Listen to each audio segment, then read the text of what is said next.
दोस्तों, मार्केट में बहुत सारी कैंडलस्टिक पैटर्न बनती हैं, लेकिन क्या यह सभी कैंडलस्टिक पैटर्न काम करती हैं? नहीं। आज हम 7 पावरफुल कैंडलस्टिक पैटर्न देखेंगे, जिनकी एक्यूरेसी नेक्स्ट लेवल है। सिर्फ इतना ही नहीं, पावरफुल कैंडल के साथ साथ हम इसकी साइकोलॉजी भी सीखेंगे, ताकि आपको अपनी ट्रेडिंग जर्नी में बेहतर रिजल्ट मिल सके। तो सबसे पहली पावरफुल और सभी ट्रेडर्स की फेवरेट कैंडल है हैमर। हैमर एक कीक बुलिश कैंडल है, जिसकी फॉर्मेशन होने के बाद यूजुअली मार्केट ऊपर जाता है। इस कैंडल की एक कंडीशन है कि इसके शेडो की साइज इसके बॉडी से 2 गुना लंबी होनी चाहिए। जब ये कैंडल किसी सपोर्ट के आसपास बने, तब हाईली चांस रहते हैं कि मार्केट एक अपर साइड मूवमेंट थे। जैसे कि यहाँ आप देख सकते हैं, इस सपोर्ट के पास हैमर का निर्माण हुआ और इसके बाद मार्केट ने ऊपर की तरफ मोमेंटम दिया भी। लेकिन आपको यह समझने की जरूरत है कि हैमर कैंडल में ऐसी क्या खास बात है कि यह बनने के बाद मार्केट ऊपर जाती है। हैमर बनने के बाद प्राइस ऊपर ही क्यों जाती है, प्राइस नीचे क्यों नहीं जाती? इस क्वेश्चन का सॉल्यूशन आपको हैमर कैंडल की साइकोलॉजी में मिलेगा। देखिए, स्टार्टिंग में प्राइस ओपन होती है और सेलर्स की वजह से प्राइस नीचे गिरने लगती है,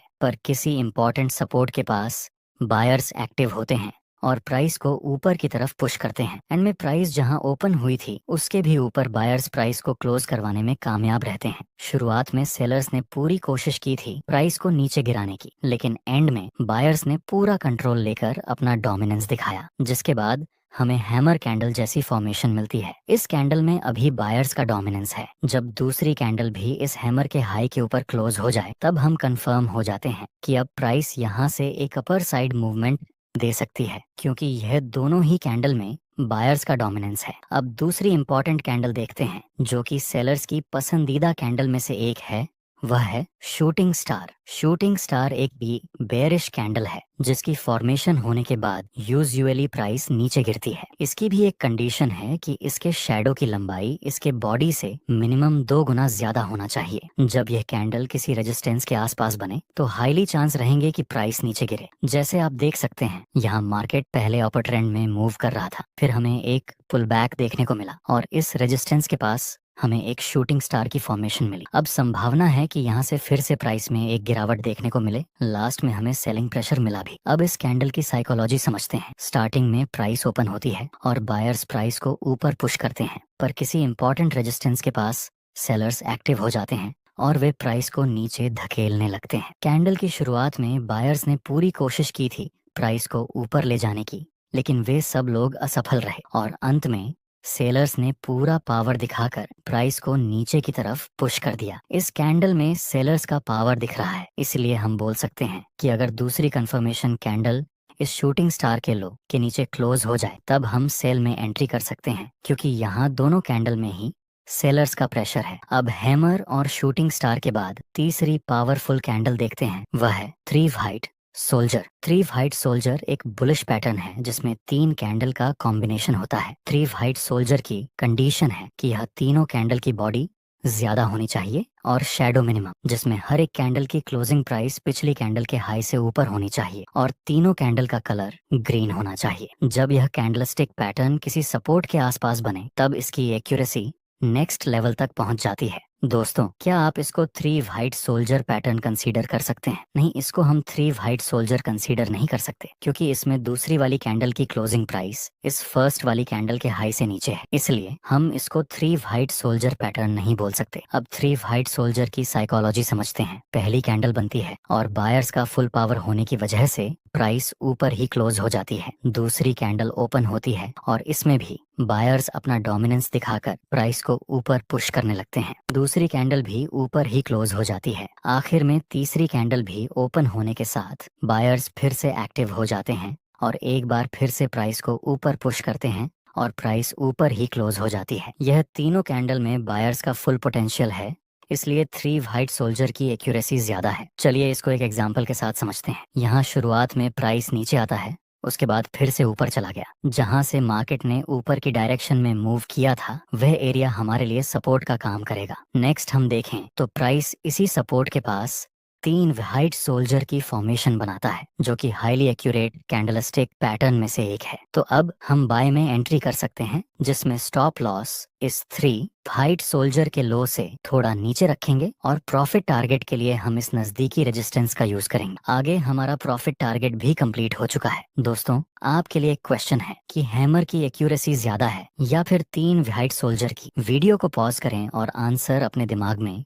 रेडी रखें। अगर आपने यह दोनों कैंडल की साइकोलॉजी ठीक से समझी होगी तो आप इसका आंसर तुरंत दे पाएंगे। एक जरूर में भी बायर्स का पावर होता है और 3 व्हाइट सोल्जर में भी, लेकिन हैमर में सिर्फ एक कैंडल को बायर्स का पावर मिलता है, जहां 3 व्हाइट सोल्जर में तीनों ही कैंडल को बायर्स का पावर मिलता है। इसलिए 3 व्हाइट सोल्जर की एक्यूरेसी ज्यादा रहती है इन कंपैरिजन टू हैमर। आपकी नेक्स्ट हाईली एक्यूरेट कैंडल है 3 ब्लैक क्रो। इसमें तीनों कैंडल का इतना है कि 3 ब्लैक क्रो में तीनों कैंडल का कलर रेड होना चाहिए। बाकी सारी कंडीशन 3 व्हाइट सोल्जर जैसी ही हैं। यहाँ पर आप देख सकते हैं प्राइस पहले ऊपर जाता है, फिर एक हल्का सा पुल बैक के साथ नीचे गिरता है। जहां से प्राइस नीचे गिरा उस एरिया को हम एज अ रेजिस्टेंस यूज कर सकते हैं। आगे प्राइस इस रेजिस्टेंस के पास 3 ब्लैक क्रो की फॉर्मेशन बनाता है, जो एक बेरिश सिग्नल है। तो फिर अब हम सेल में एंट्री कर सकते हैं। स्टॉप लॉस इस 3 ब्लैक क्रो के हाई से थोड़ा सा ऊपर और प्रॉफिट टारगेट के लिए हम नजदीकी सपोर्ट का यूज करेंगे। नेक्स्ट, एक बड़ी गिरावट के साथ हमारा प्रॉफिट टारगेट कंप्लीट हो गया। चलिए इसकी साइकोलॉजी समझते हैं। स्टार्टिंग में प्राइस ओपन होती है और सेलर्स की वजह से प्राइस नीचे आती है और नीचे ही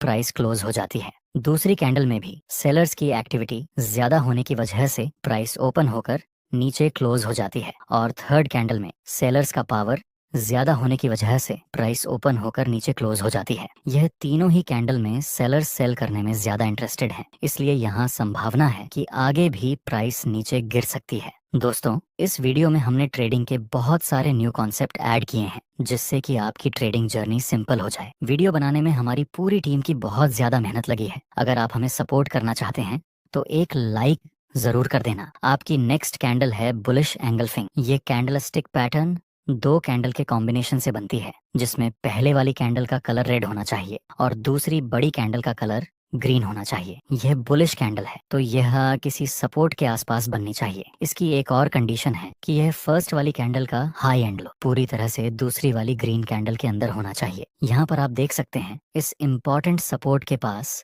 बुलिश एंगल्फिंग पैटर्न का निर्माण हुआ और फिर प्राइस ने अपर साइड मूवमेंट दिया भी था। इसके पीछे की साइकोलॉजी समझते हैं। स्टार्टिंग में प्राइस ओपन होती है और सेलर्स की वजह से प्राइस नीचे मूवमेंट देती है और नीचे ही कैंडल क्लोज हो जाती है। मतलब इस कैंडल में अभी सेलर्स का डोमिनेंस है। दूसरी कैंडल हल्का सा गैप डाउन होकर ओपन होती है, जहां सेलर्स प्राइस को नीचे ले जाने की कोशिश करते हैं, लेकिन करेंटली बायर्स एक्टिव होते हैं और वे प्राइस को फुल पावर के साथ ऊपर पुश करने की कोशिश करते हैं और बायर्स प्राइस को फर्स्ट कैंडल के हाई के ऊपर क्लोज करवाने में कामयाब रहते हैं। यहाँ इस कैंडल में सेलर्स का डोमिनेंस था, लेकिन दूसरी कैंडल में बायर्स का डोमिनेंस देखने को मिला। जब दूसरी कैंडल इस ग्रीन कैंडल के हाई के ऊपर क्लोज हो जाए तब हम बाय में एंट्री कर सकते हैं। इसी तरह आपकी दूसरी पैटर्न है बेरिश एंगल्फिंग। इसका निर्माण होने के बाद यूजुअली मार्केट नीचे गिरता है। इसमें यह फर्स्ट कैंडल का कलर ग्रीन होना चाहिए और सेकंड कैंडल का कलर रेड होना चाहिए। यह बात जरूरी है कि बेरिश एंगल्फिंग किसी रेजिस्टेंस के आसपास बननी चाहिए, तभी इसकी एक्यूरेसी बेहतर रहेगी। इसमें भी यह फर्स्ट कैंडल का हाई और लो पूरी तरह से इस सेकंड कैंडल के अंदर होना चाहिए। आप देख सकते हैं यहाँ इस इम्पोर्टेंट रेजिस्टेंस के पास एक बेरिश एंगल्फिंग का निर्माण हुआ और फिर प्राइस ने एक डाउन साइड की मूवमेंट दी थी। इसकी क्या साइकोलॉजी है, चलिए देखते हैं। शुरुआत में प्राइस ओपन होती है और बायर्स की वजह से प्राइस ऊपर की तरफ मूवमेंट देती है और ऊपर ही क्लोज हो जाती है। दूसरी कैंडल हल्का सा गैप अप के साथ ओपन होती है और धीरे धीरे ऊपर जाती है, लेकिन सडनली सेलर्स एक्टिव होते हैं और वे प्राइस को बहुत ही ज्यादा नीचे ले जाते हैं। लास्ट में दूसरी कैंडल फर्स्ट कैंडल के लो के नीचे क्लोज हो जाती है। इस फर्स्ट कैंडल में बायर्स का डोमिनेंस था, लेकिन दूसरी कैंडल में सेलर्स ने अपना पोटेंशियल दिखाया। जब कंफर्मेशन कैंडल इस रेड कैंडल के नीचे क्लोज हो जाए तब हम सेल में एंट्री कर सकते हैं। आपकी आखिरी कैंडलस्टिक पैटर्न है डोजी। दोस्तों, डोजी एक इंडिसीजन कैंडल है। डोजी कई तरह की होती है, जैसे कि dragon fly doji, long leg doji, common doji, लेकिन आपको इसको इतना कॉम्प्लिकेटेड नहीं करना है, आपको इसे सिंपल ही रखना है। देखिए, डोजी में जो बॉडी होती है वह बिल्कुल ही ना के बराबर होती है और लंबे शेडो होते हैं। इसको आप बाय करने के लिए भी यूज कर सकते हैं और सेल करने के लिए भी यूज कर सकते हैं। कैसे, आइए देखते हैं। जब किसी इंपॉर्टेंट सपोर्ट के पास डोजी कैंडल मिले और दूसरी कैंडल डोजी के हाई के ऊपर क्लोज हो जाए, तब आप बाय में एंट्री कर सकते हैं। इसी तरह जब डोजी किसी इंपॉर्टेंट रेजिस्टेंस के पास बने और दूसरी कंफर्मेशन कैंडल डोजी के लो डी के नीचे क्लोज हो जाए, तब आप सेल में एंट्री कर सकते हैं। याद रहे दोस्तों, डोजी के आधार पर ट्रेड लेते समय आपको हमेशा कंफर्मेशन कैंडल का वेट करना है, क्योंकि यह इंड सीजन कैंडल है। चलिए इसकी साइकोलॉजी समझते हैं। शुरुआत में प्राइस ओपन होती है और सेलर्स प्राइस को नीचे पुश करते हैं, लेकिन बायर्स एक बार फिर से प्राइस को ऊपर ले जाते हैं। जैसे ही प्राइस ऊपर जाती है, सेलर्स फिर से एक्टिव होते हैं और प्राइस को नीचे पुश कर देते हैं और जहां प्राइस ओपन हुई थी उसके आसपास ही क्लोज हो जाती है। सेलर्स ने कोशिश की थी प्राइस को नीचे ले जाने की, लेकिन वे नाकामयाब रहे, और वहीं बायर्स ने भी कोशिश की थी प्राइस को ऊपर ले जाने की, लेकिन वे भी सफल नहीं रहे, जिस वजह से इस कैंडल को हम इंडिसीजन कैंडल बोलते हैं। दोस्तों, अगर आपको इस वीडियो से कुछ ना कुछ वैल्यू मिली हो तो लाइक जरूर करना, और कोई डाउट हो तो कमेंट